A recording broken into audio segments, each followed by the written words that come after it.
Só me interessa o que não é meu, mas dá uma preguiça.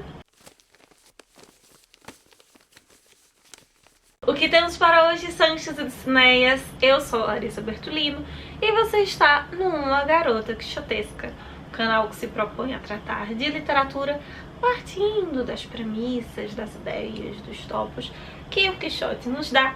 Um deles é a entrada da modernidade e a renovação dessa modernidade vem através do modernismo. Por isso que este ano, em comemoração não só à semana de 22, mas a vários marcos do modernismo que acontecem agora, que tem seu centenário em 2022, nós estaremos tocando nesses aspectos, tratando dessas e de outras obras.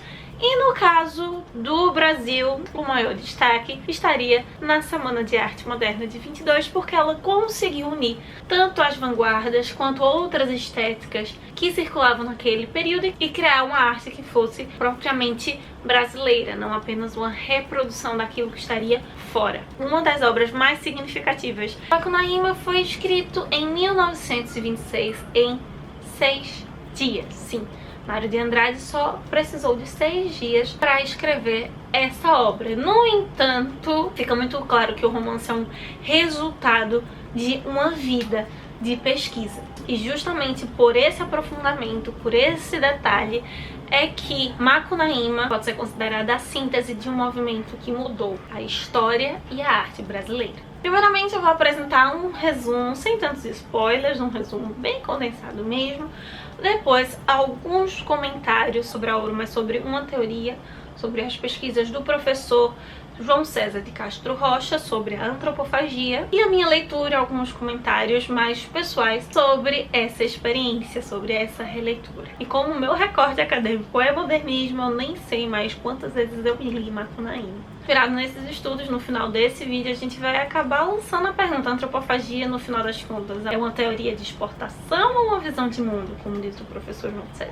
Em síntese, Macunaíma é filho de uma índia Tapayumas. No entanto, ele também é filho do buraco da terra, do escuro da noite, do medo, o que descreve algo semelhante à partenogênese, mais ou menos, como é a concepção dos principais mitos da sociedade ocidental, como é o caso de Cristo, né? Ele tem uma mãe, ele nasce de uma mãe, mas ele não é concebido de forma humana, de forma natural. E no caso de Macunaíma, o que vai gerar isso são coisas bem frias e escuras, o que tem muito a dizer sobre o nosso herói. E como grande parte dos brasileiros, curiosamente, Macunaíma é um filho sem pai, que passa os 6 primeiros anos da vida sem pronunciar palavra alguma. A primeira palavra que ele fala é "ai, que preguiça", né? O que ele repete durante todo o texto.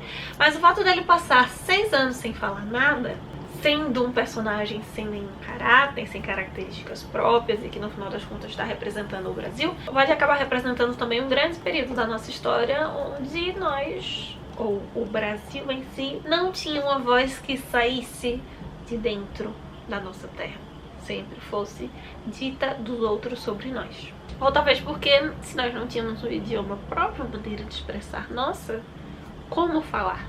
Como colocar o pensamento nas palavras? E aí nós vamos conhecer o Giguei e o Maanap, que são irmãos dele, todas as cunhadas com quem o Macunaíma vai se relacionar. Nessa primeira fase nós vamos ter bastante do exotismo, dessa relação da mata, do indígena, e diversas castrações. O Macunaíma, por vários aspectos, vai perdendo pedaços do corpo, que sempre voltam pra ele.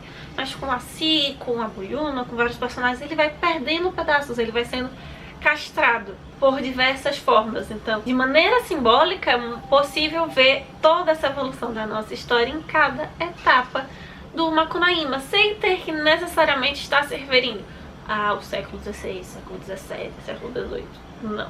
Porque Macunaíma, na verdade, é uma rapsódia que vai misturar diversas lendas, diversas histórias e mitos, não só brasileiros como hispano-americanos, nórdicos, celtas, greco-latinos. O mito do Aquiles, mergulhado em que só o calcanhar fica pra fora. No caso do Macunaíma, todo o corpo vira um corpo de homem e a cabeça fica do lado de fora, se tornando, né, conservando-se a cabeça menor de criança. O que vai falar bastante sobre a mentalidade do brasileiro, sobre a forma de conceber o pensamento e posteriormente aquela linguagem.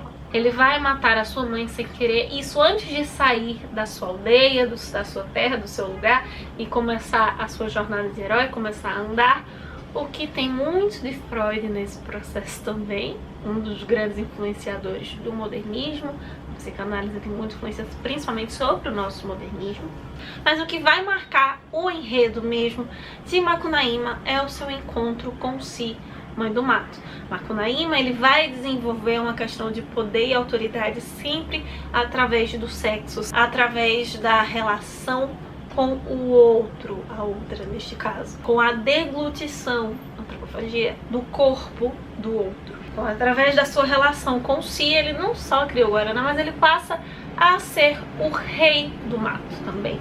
Como ela é a mãe do mato, ele é o imperador da floresta. De todos os personagens, Si é aquela que tem maior potencial de conceder identidade a Macunaíma. Por isso que quando ele a perde, todo o enredo é direcionado em busca desse reencontro, desse lugar que ele encontrava nela através do Muiraquitã perdido. Só que é interessante que quando a Si vai embora, ela se transforma na Ursa Maior, constelação que nós aqui no Hemisfério Sul não podemos enxergar, mostrando de certo modo que essa busca do Macunaíma, por mais que seja pela Muiraquitã, mas o que ela simboliza, que é a Si, nunca chegará ao final.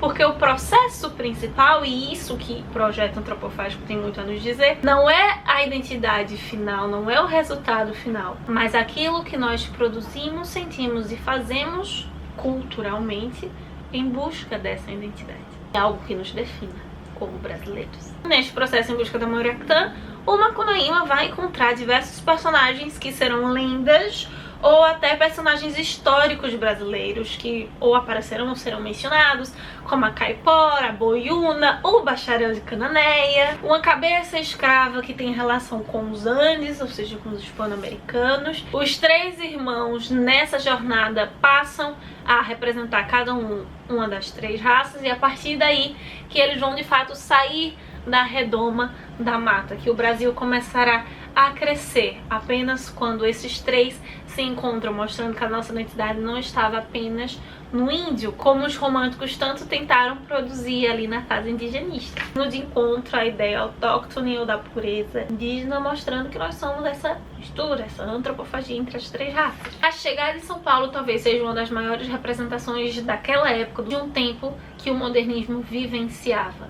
Ele se deparará com a cidade, com os automóveis, por exemplo, com as máquinas, e sempre tentando estabelecer uma relação com o que ele via na floresta. Mas o que eu poderia destacar de quando ele chega em São Paulo é quando ele fala das prostitutas, mostrando que não apenas o espaço mudou, mas a forma como ele a descreve é uma das mais declaradas de como o mundo passa a ser concebido e vivenciado. E elas são a representação de, mais uma vez, brincar, no caso do Macunaíma, do sexo, dessa relação de simbiose com o outro, tão representativa da antropofagia, porque assim se criam laços e, consecutivamente, poder, desde os portugueses com as indígenas brasileiras e tantos outros momentos, ainda que em muitos casos tenham sido a base da violência, mas essas inter-relações acabam criando autoridade, poder, conquistando esse espaço na sociedade. E através disso, dessas gerações, como é o caso do Guaraná lá com a Si, criando novas coisas, novos mundos, novos Brasis.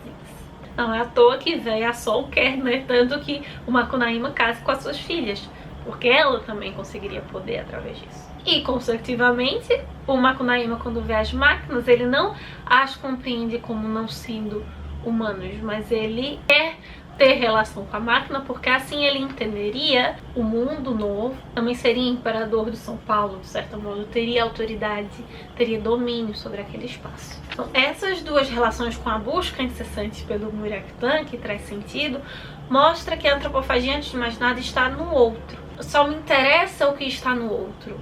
A minha construção interna, ela ocorre de modo externo, primeiramente. E a busca pelo Muiractã como ponto central da obra acaba trazendo um aspecto muito importante que o Machado de Assis já havia trabalhado e que muitas vezes nós nos esquecemos. A nossa literatura é menos alegre e mais melancólica do que se imagina ou do que se propaga. E o Ai Que Preguiça também pode ser empregado da maneira como o pensar o Brasil dá cada vez mais trabalho. De modo resumido, de certa maneira eu já teci alguns comentários dentro do resumo. Em síntese, essa é a história, este é o enredo de Macunaíma. É interessante o subtítulo Seu Herói Sem Nenhum Caráter. Macunaíma é o livro que é e não é. Assim como nós brasileiros, que não somos uma coisa nem outra ao mesmo tempo, sendo algo que não conseguimos identificar. De certa maneira, Mário de Andrade ele se preocupa com o Brasil sem demonstrar muita preocupação, sem dar muita bandeira, sabe? Ele ao mesmo tempo trabalha no mito, foca no estético, só que necessariamente não tem um acima do outro. A jornada de Macunaíma não faz sentido continuar na floresta ao mesmo tempo que não faz sentido ele continuar 100%, absorver 100% daquela vida em São Paulo. E talvez a grande contradição dentro dessas antíteses é que não há defesa de uma essência, nem de uma identidade genuinamente brasileira, mas ainda assim há uma entidade brasileira. Uma entidade porque não há um contorno definido. No final das contas, Macunaíma não consegue dizer necessariamente o que nós somos, mas que há algo ali, que somos nós.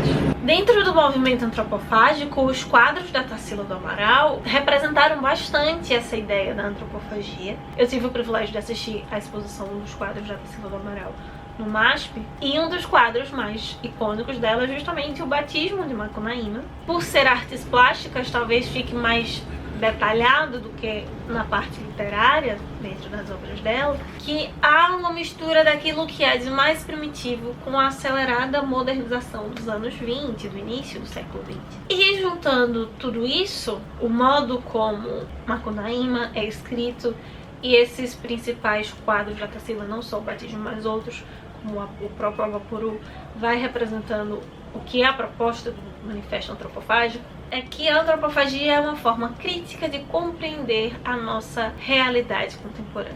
O professor de literatura comparado da Universidade Estadual do Rio de Janeiro, João César de Castro Rocha, em um dos livros que eu até sugeri para você na outra sexta-feira, ele vai apresentar que nós tivemos 3 momentos onde houveram uma estética voltada para a antropofagia, ou que se abordou a antropofagia. Foi o romantismo, o modernismo e a tropicália. Como ele defende que a tropicália é o principal produto daquilo que foi 22. No romantismo, nós temos uma antropofagia um pouco mais determinista, obras como Juca Pirama, como as obras indigenistas do José de Alencar, por exemplo, retomando aos cronistas, tentando reescrever e rever a posição dos cronistas lá de 1500 sobre esse Brasil que tem um modo próprio de pensar, uma língua própria, portanto não poderia ser descrito como os portugueses o descreviam. No modernismo essa ideia ela é ampliada, a antropofagia acaba sendo sistematizada e fica muito claro que o que me interessa é o outro. E essa ideia do outro, diferente do romantismo, ela está muito mais exacerbada.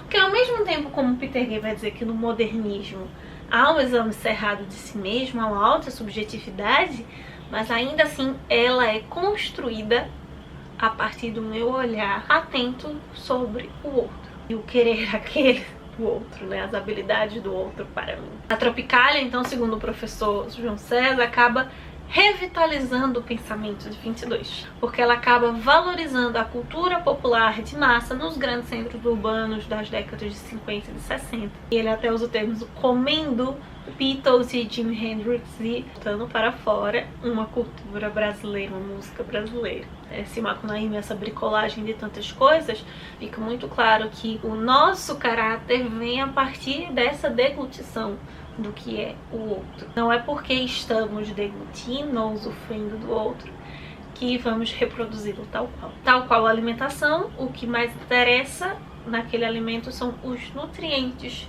que ficaram no nosso organismo e não o alimento em si. Por isso que ele vai mostrar que a antropofagia, no final das contas, tanto nesses processos no romantismo lá atrás, quando é sistematizada no modernismo, quando ela produz o que há de máximo com a tropicália, é um vínculo orgânico que nós construímos com o nosso passado literário. Seja de 1500, 1800, 1900, tanto o nosso passado Brasil, quanto o nosso passado Ocidente, mundo, tudo aquilo que pertence ao nosso passado enquanto humanidade. Tanto que o Macunaíma, ele representa isso, tem essa ligação com o mato. Todos os personagens ele vai chamando, claro, uma expressão da época, mas chama de meu tio, meu avô, Curupira, como se fosse avô dele, por esse reconhecimento nesse mundo, nesse espaço. Diferente do período do romantismo de antes, esse processo criativo ele se relaciona muito menos com um purismo, uma criação original propriamente brasileira, mas com a filiação de um horizonte comum.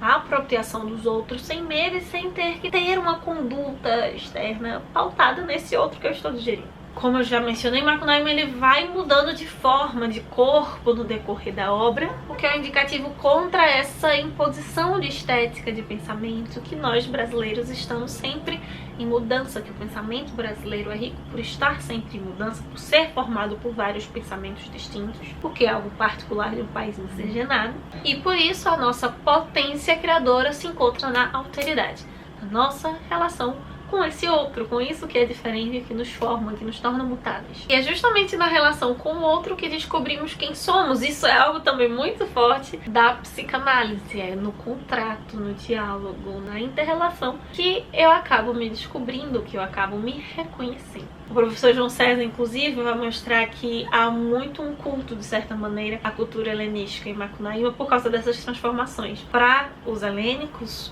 o mundo, os heróis estavam sempre em constante mudança. Eles não morriam, eles sempre se transformavam.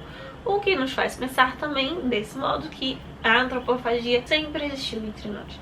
Ela é sistematizada com o uso de Mário de Andrade, porém ela sempre estava ali, ressignificando a nossa estética. Mais um ponto para defender que ela seja uma percepção de mundo. Ela engana para parecer que nos mudou deliberadamente, e quando nós percebemos isso, nós queremos mudar. Que é a ironia da poesia da exportação lá do século XIX, de parecer assim porque, né, o bom selvagem que os franceses e portugueses queriam ver. Macunaíma abre espaço na nossa literatura para criar olhos livres contra uma consciência enlatada do que seria ser brasileiro ou produzir arte brasileira, e a renovação do Brasil dentro de um mundo globalizado. A antropofagia é um complexo sistema cultural, é uma visão de mundo e um modelo de diálogo que acaba explicando por que a maioria das nossas perguntas essenciais no Brasil sempre podem ser respondidas com depende. Macunaíma, na verdade, era uma lenda lá da América Hispânica dos anos, né? Não é Mário de Andrade que cria, nem é algo